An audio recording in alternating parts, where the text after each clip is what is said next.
भक्तगणों, क्या कभी आपने भगवान को खुद की पूजा करते हुए देखा है? आइए जानते हैं आज कुछ इसी प्रकार की कथा विजया एकादशी में। सभी प्यारे प्यारे भक्तगणों को विनोद तिवारी का नमस्कार।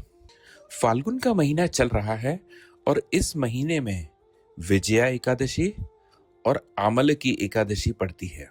अभी फाल्गुन महीने का कृष्ण पक्ष है, तो इस दौरान विजया एकादशी मनाई जा रही है और पंचांग के अनुसार विजया एकादशी की तिथि 12 फरवरी से लेकर 13 फरवरी तक रहेगी और उदया तिथि के अनुसार विजया एकादशी का व्रत आज यानी 13 फरवरी को रखा जा रहा है।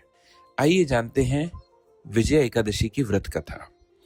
विजया एकादशी की पौराणिक कथा के अनुसार जब भगवान श्री राम माता सीता को रावण से मुक्त कराने के लिए लंका की ओर प्रस्थान कर रहे थे, तब उनकी सेना के सामने समुद्र को पार करने की बड़ी समस्या खड़ी हो गई थी।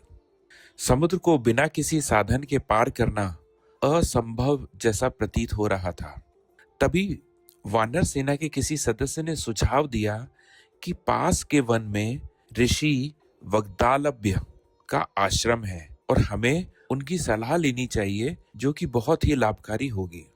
भगवान श्री राम तुरंत ऋषि वग्दालभ्य के पास पहुंचे और उन्हें अपनी पूरी समस्या बताई।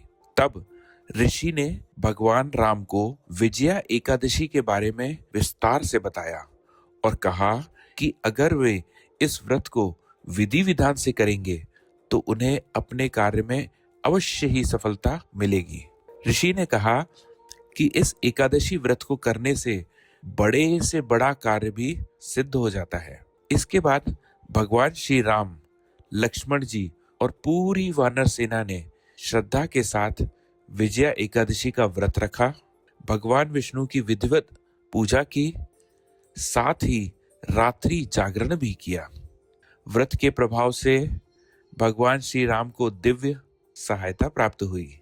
अगले ही दिन समुद्र देव प्रकट हुए और उन्होंने समुद्र पार करने का मार्ग बताया।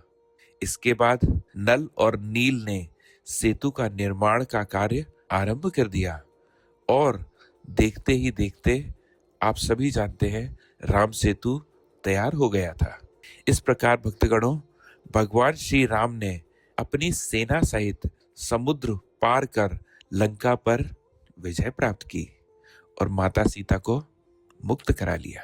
तभी से ऐसी मान्यता है कि जो भी व्यक्ति इस एकादशी का व्रत श्रद्धा और नियम से करता है, उसे जीवन में आने वाली कठिनाइयों पर विजय ही प्राप्त होती है। जय श्री राधे राधे।